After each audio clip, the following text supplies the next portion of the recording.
আসসালামু আলাইকুম রহমতুল্লাহি ওবারাকাতু। হোমিও শিপা ইউটিউব চ্যানেলের পক্ষ থেকে আবারও নতুন একটি ভিডিও নিয়ে আপনাদের সকলের মাঝে হাজির হলাম। আশা করছি পুরো ভিডিওটি দেখবেন। আপনাদের সকলের প্রতি অনুরোধ থাকবে আমাদের চ্যানেলটিকে সাবস্ক্রাইব করে বেল আইকনটি বাজিয়ে রাখবেন। আপনাদের উপকার আসে এমন কিছু ভিডিও নিয়মিত দেওয়ার জন্য চেষ্টা করে যাব ইনশাআল্লাহ। তো আজকে যে বিষয় নিয়ে আলোচনা করব সেটি অবশ্যই বুঝতে পেরেছেন।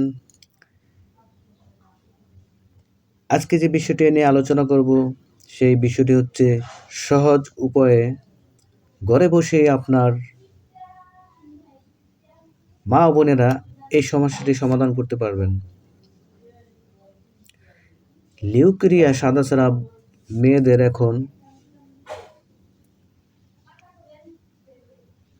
হয়ে থাকে।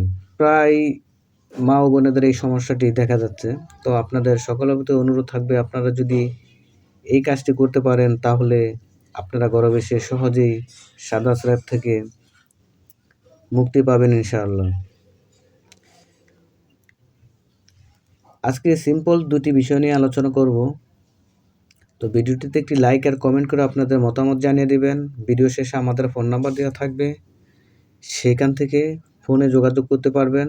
Homeopathy, Ayurvedic, Unani, medicine, cosmetics আমাদের সাথে যোগাযোগ করলে আপনারা চাইলে আমাদের ভিডিওতে ঢুকে অনেক ভিডিও আছে, সেখান থেকে পছন্দ করলে, কোথাও না পেলে যোগাযোগ করলে সারা দেশে কুরিয়ার সার্ভিসের মাধ্যমে আমরা মেডিসিন সরবরাহ করে থাকি।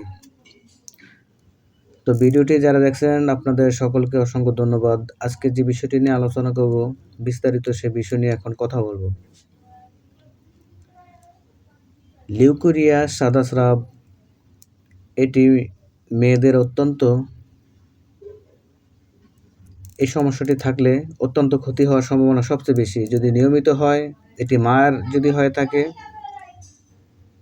সেক্ষেত্রে মেয়েরও হতে পারে। দীর্ঘদিন হতে থাকলে এতে নানান রোগ জাতীয় সমস্যা আপনাদের শরীরে বাসা বাঁধবে। বিশেষ করে আপনাদের চেহারা খারাপ হতে থাকবে, সন্তান না হওয়ার সম্ভাবনা তৈরি হবে, জটিল রোগ তৈরি হবে। তাই আপনারা যদি এই সমস্যা দেখেন, ঘরোয়া উপায়ে আজকে যে টিপসগুলো আপনাকে দেব সেটি যদি নিয়মিত করতে পারেন তাহলেই আপনাদের এই সমস্যা থেকে মুক্তি পাবেন। তাছাড়া আমাদের অনেকগুলি ভিডিও দেওয়া আছে, সেখান থেকে হোমিওপ্যাথি মেডিসিন আছে, আপনারা চাইলে সেখান থেকে হোমিওপ্যাথি মেডিসিন খেতে পারেন।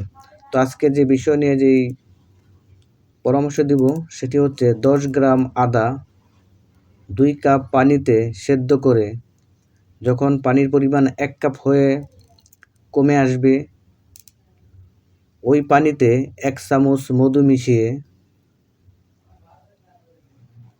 সকালে খালি পেটে নিয়মিত খাবেন। কিছুদিন খেলেই এই সমস্যা থেকে মুক্তি পাবেন ইনশাআল্লাহ। সকলের সুস্বাস্থ্য কামনা করে বিদায় নিচ্ছি। আল্লাহ হাফেজ।